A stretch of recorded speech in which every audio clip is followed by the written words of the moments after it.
ராணுவ சேவை அதிகாரி மற்றும் பாதுகாப்பு ராஜாங்க அமைச்சரின் தலைமையில் பனாகுடை ராணுவ முகாமில் இன்று நிகழ்வு ஒன்று இடம்பெற்றது.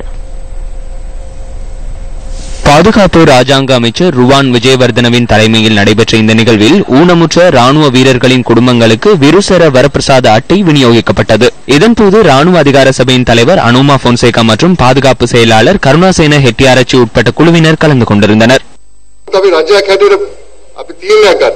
நாங்கள் அரசாங்கம் என்ற வகையில் கொள்கையின் அடிப்படையில் தீர்மானங்களை எடுக்கின்றோம். பிரபுக்களை பாதுகாப்பதற்கு ராணுவத்தினர் அவசியமில்லை.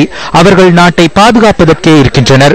அந்த கொள்கையின் அடிப்படையில் தான் நாங்கள் தீர்மானங்களை முன்னெடுக்கின்றோம். எதிர்காலத்தில் பிரபுக்களுக்கு ராணுவ பாதுகாப்பு வழங்குவதில்லை.